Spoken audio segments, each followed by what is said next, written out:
We have your attention. We don't have any. We gave your attention yesterday and you never gave it back. Willie Jones, you're an impudent little boy. Sarah, sit up. Johnny, sit still. Freddie, it's impolite to be yawning all the time. But we're so bored. Boys and girls, I will not put up with such talk. Now, we are going to review the parts of speech. What parts of speech? You know perfectly well the parts of speech, Sarah. Jean, what is a noun? I'm sorry, Miss Good, but I have forgotten. Forgotten? How can you forget when we've been going over these definitions all week? Now, children, take out your notebooks and we will review the parts of speech once more. I can't find mine, Miss Good. Joseph, Jen, do not tell me you forgot your notebook at home again. I don't know I left it. Honest, I must have lost it. Carelessness, carelessness, carelessness! Excuse me, Miss Good, may I come in? I'm sorry, but this is not a visiting day. I am not a visitor. I'm the assistant you have requested from the Busy Bee Employment Agency.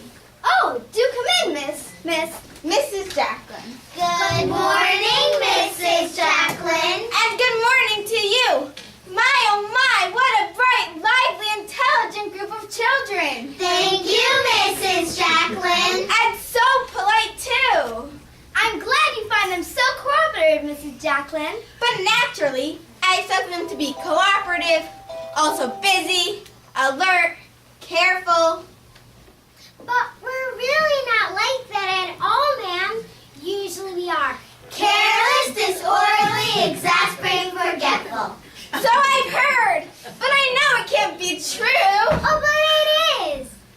We don't mean to be naughty, mischief, or outrageous. We try not to be pesky, quarrelsome, rude, or slingy, but no matter how hard we try, we always end up being terribly tantalizing and ungrammatical. That's your whole trouble. You're ungrammatical, and the wrong words come out of your mouths, and you seem to be much worse than you really are. I tried to teach them good grammar, but they haven't learned a thing. Or subjects and verbs. Oh, they never agree. We know it is I, but we say it is me. He don't is all wrong, and he doesn't is right, but we never remember from morning till night. And verbs are so dreadful we're ready to scream with take, took, and taken, and seesaw and seen. I want to say lie, I want to say lay. I want to say can, I want to say may, I want to say let, I want to say leave. Does I follow E when you're spelling me C?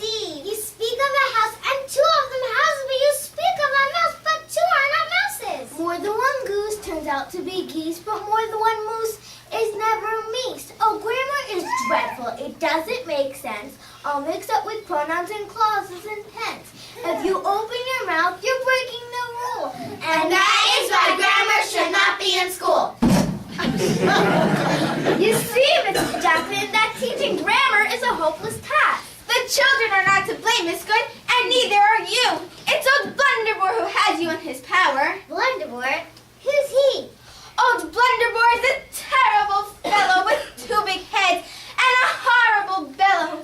When he has you in his grip, he makes you stumble, he makes you slip, he makes you blunder, and what is more, he makes your lesson a terrible bore. He takes all the fun out of study and learning. He makes you feel that your books are for burning. You can put it down as a general rule. When children don't like to go to school, and mumble and bumble and groan and howl, old Blunderbore is on the prowl. Oh, dear Mrs. Jacqueline, do you think he's here now? I'm positive. But where is he? He might be up there in the light fixture. I thought you said he was a giant. A giant couldn't get into the light fixture. Blunderbore could. He's an adjustable giant. But where is he? He might be behind the bookcase. No, not there. Hear that? He's coming. Quick, get down behind your desk. You too, Miss Good, get down. Nonsense! It's just the heat coming on the radiators. I know better, Miss Good. Get down. It's old Blunderbore himself, and he's heading right for the grammar display. Aha, you wretch! Now you have me to reckon with. Take that, and that, and that, and that. All clear, boys and girls. Old Blunderbore is dead. Where is he? Where's the giant? There, at least all that's left of him. But there's only a pile of straw. Naturally, what did you expect?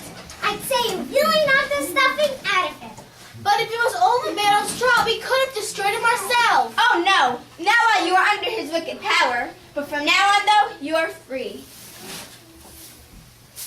Miss Good, shouldn't you thank him? Oh, thank you, Mrs. Jacqueline. How can we ever repay you? By making the most of your studies and learning the parts of speech the easy way. Is there an easy way? There's an easy way to know almost everything, young lady, if you just take the time to find the formula. Formula? What formula? It should be here somewhere. What's going on here? All that crashing and banging? And what's this dirty struggling on my nice clean floor? That's a giant! A giant? It looks more like one of those silly projects to me. Sorry, Miss Good, I don't mean to criticize, but sometimes those projects are pretty messy. It's hard to explain, Mrs. Mason, but I can assure you it won't happen again. Perhaps some of the girls can help you sweep it up. No, thank you. It's really no trouble. My dust cart's right outside, so I'll just sweep it into the hall if you're sure you're finished with it. Quite sure. And thank you. Here it is. The formula for learning the parts of speech the easy way. Open it, open it. Oh no, not till after I've gone. Oh dear, must you be going? Can't you stay with us for a little while? I'm sorry, Miss Good, but now that I'm back in the job of exterminating giants, I must get right to it. Are there more giants? I'm afraid so. Blunderbore had plenty of relatives. He had a twin brother, Munglemine, and I think he had a cousin, Mix-a-Monster. I also seem to remember some other relatives, Bunglebrain and Knucklehead. Well, I'd better get back to the busy bee employment agency and see if they've had any more calls from distressed teachers. Just the other day, our math teacher, Miss Minus, was complaining about her children. No doubt there's another giant on the loose. Well, goodbye, boys and girls. Goodbye, Miss Good. It's been a pleasure serving you. Goodbye, Mrs. Jacqueline. Aren't you going to open the envelope, Miss Good? Right this minute, Jill. What's in it? Some song sheets and a note. I'll read it to you. It's headed The Magic Formula. When study is hard and learning is slow, here is a secret it pays you to know. Just fit the subject to a song and sing the verses loud and long. It sounds like fun. Let's try it. Yes? May Sarah and I please go to the office?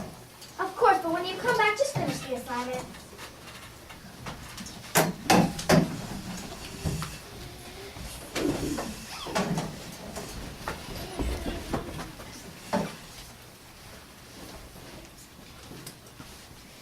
All right, girls, you think you know it? Yeah. Go. Go. A verb in action. Verb. Noun. A person, place, or thing. Me. A pronoun for my name. Prepositions, phrases bring. Adjectives can all describe. Adverbs tell how, where, and when. And but connect the tribe. Words we sing again. Oh, oh, oh, go. A verb in action. Verb. Noun. A person, place, or thing. Me. A pronoun for my name. Prepositions, phrases bring. Adjectives can all describe. Adverbs tell how, where, and when. And but connect the tribe. Words we sing again. Thank you for coming to our play. We will now introduce the actresses.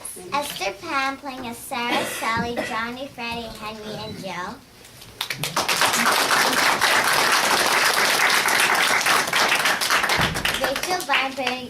Rachel Weinberg playing as Mary and Willie. Esther Crumbine playing as Jane, Jill, Joseph, and Sally. Sarah Mangel playing as Mrs. Mason. Shiraz Kariki playing as Betty. Mital Winzelberg playing as Miss Burton.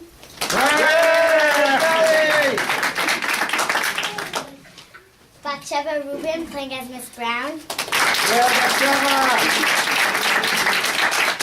Sarah Hess playing as Miss Blank. Mimi Nakash playing as Miss Good. Habiba Galap and Tali Irwin playing as Jacqueline.